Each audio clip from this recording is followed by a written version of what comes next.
श्रीमद् भगवत और विष्णु पुराण के अनुसार पृथ्वी और इसके ऊपर व नीचे के लोकों की संख्या 14 बताई गई है और हर लोक की अपनी अलग अलग विशेषताएं हैं। परंतु अध्यात्म के क्षेत्र में सिद्ध योगी व संतों द्वारा ये सभी लोक और कहीं नहीं, आपके शरीर के भीतर और आसपास ही हैं। स्वर्ग और नरक भी इन्हें ही कहा जाता है। परंतु फिर भी साधारण मनुष्य के लिए इन बातों को समझना आसान नहीं है। इस वीडियो में आपको पृथ्वी के ऊपर व नीचे के लोकों की सभी तरह की जानकारियां मिलेंगी और यह भी पता चलेगा कि क्या साधारण मनुष्य के लिए वहां जाना सरल है या नहीं।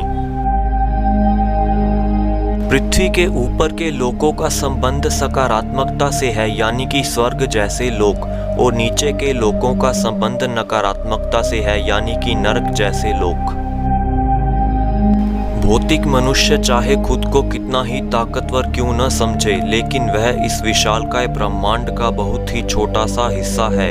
कितना विशालकाय होगा यह ब्रह्मांड और भूलोक में रहने वाले मनुष्यों की क्या सीमा है, यह वीडियो देखने के बाद आपको समझ आ जाएगा।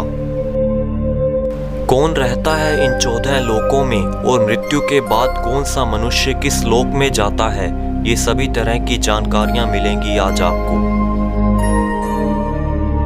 लोकों की कड़ी में सबसे ऊपर का लोक सत्य लोक या सतलोक है। इस लोक को ब्रह्मा का निवास स्थान माना जाता है।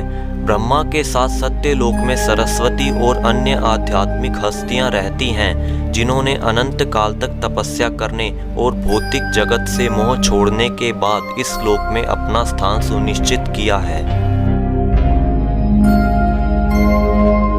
सत्यलोक से 12 करोड़ योजन नीचे तपोलोक है। एक योजन में लगभग 13 से 15 किलोमीटर होते हैं, यानी कि तपोलोक सत्यलोक से 1 अरब 68 करोड़ किलोमीटर नीचे स्थित है, जहां भगवान विष्णु के पहले अवतार सनत, सनक, सनंदन और सनातन रहते हैं। इन्हें 4 कुमार कहा जाता है क्योंकि ये अनश्वर हैं और इनका शरीर मात्र 5 साल के बच्चे का है। अपनी पवित्रता के कारण ये कुमार ब्रह्मलोक और वैकुंठ में जाने के लिए स्वतंत्र हैं। तपोलोक से 2 करोड़ योजन और 8 करोड़ योजन नीचे जनलोक और महरलोक हैं, जो ऋषि मुनियों की निवास स्थली है। ये ऋषि मुनि सबसे ऊपर के लोक यानी सतलोक, जहाँ पर ब्रह्म स्वरूप ईश्वर रहते हैं, वहाँ और भौतिक जगत में विचरण करने के लिए स्वतंत्र हैं। भूलोक से सतलोक की दूरी इतनी है जिसे आंका भी नहीं जा सकता, परंतु इन ऋषि मुनियों की गति के आगे इन लोकों की दूरियां छोटी पड़ जाती हैं। इन ऋषि मुनियों की जीवनावधि ब्रह्मा के 1 दिन के बराबर यानी 4 अरब 32 करोड़ साल होती है। पृथ्वी लोक में रहता हुआ मनुष्य यदि आध्यात्मिक स्तर पर 60% से 80% समष्टि या व्यष्टि समाधि प्राप्त करता है, तो वह व्यक्ति जनलोक अथवा महरलोक यानी इसी ऋषि मुनियों के लोक को प्राप्त करता है और उसे पुनर्जन्म लेने की आवश्यकता नहीं पड़ती, क्योंकि अपना बाकी का प्रारब्ध वह इन्हीं लोकों पर साधना कर प्राप्त कर सकता है। परंतु फिर भी ये उन्नत सूक्ष्म देह लोगों के मार्गदर्शन के लिए अपनी मर्जी से भूलोक में जन्म ले सकती है। महरलोक से नीचे जितने लोक हैं, वहाँ के लोगों को अपना प्रारब्ध भुगतने और लेन देन पूर्ण करने के लिए पृथ्वी पर जन्म लेना पड़ता है। जनलोक व महरलोक से नीचे वाला लोक है स्वर्गलोक, जो 33 करोड़ देवी देवताओं का स्थान है। बौद्ध धर्म में इन 33 करोड़ देवी देवताओं को त्रैदिसंत कहा जाता है। यह स्थान पृथ्वी के बीचों बीच स्थित मेरु पर्वत पर मौजूद है, जिसकी ऊंचाई 80,000 योजन यानी कि 11,20,000 किलोमीटर है। स्वर्गलोक को ही जन्नत या हेवन कहा जाता है। यहाँ का मुखिया इंद्र है और अन्य देवों के अलावा यहाँ अप्सरा, गंधर्व और देवदूत रहते हैं। इन सभी के पास चमत्कारी शक्तियाँ तो हैं ही, इसके अलावा ये अत्यधिक दीर्घायु और बीमारियों से मुक्ति जैसी सुविधाएं भी रखते हैं। स्वर्गलोक के देवता अगर वहां के भौतिक जुड़ाव और आकर्षण को पूरी तरह नकार कर आध्यात्मिक यात्रा की ओर अग्रसर हो जाते हैं, तो ये मुनि लोक, जिसे जनलोक कहा जाता है, वहां के लिए प्रस्थान कर सकते हैं। और अगर इनका आकर्षण और जुड़ाव बढ़ता है तो इन्हें नश्वर लोक यानी भूलोक पर जन्म लेना पड़ता है। स्वर्ग लोक में मनोकामना पूरी करने वाला चमत्कारी वृक्ष है।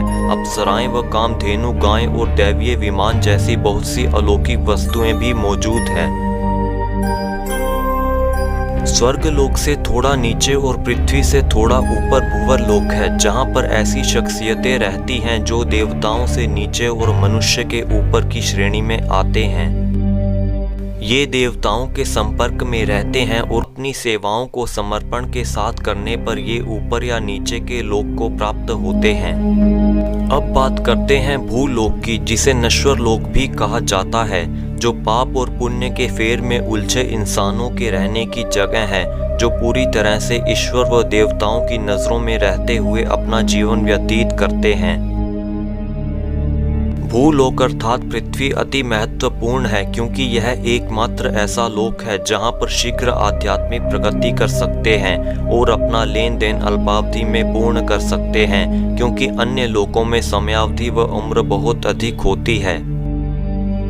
स्वर्ग जैसे सुख भोगने वाले लोकों के अनंत सुखों में अटकने की आशंका रहती है और भूवर लोक और पाताल लोक यानी कि नरक के लोकों में कठोर दंड व पीड़ा के कारण प्रभावी साधना करना अत्यंत कठिन होता है। इन सभी लोकों के बीच कुछ अन्य लोक भी हैं, जैसे ध्रुव लोक में आकाश गंगाओं व विभिन्न तारा मंडलों का स्थान है।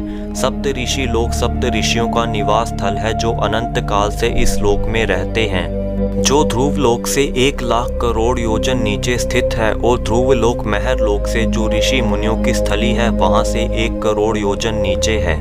हर लोक में वैकुंठ नामक दूध का सागर होता है, जहां भगवान विष्णु श्वेत द्वीप नामक द्वीप पर रहते हैं। अगली वीडियो में आपको पाताल लोक व उससे जुड़े कुछ महात्माओं के अनुभव के बारे में बताएंगे और ये भी बताएंगे कि कौन रहता है वहां, और मृत्यु के उपरांत मनुष्य ऊपर व नीचे कौन से लोक में जाता है।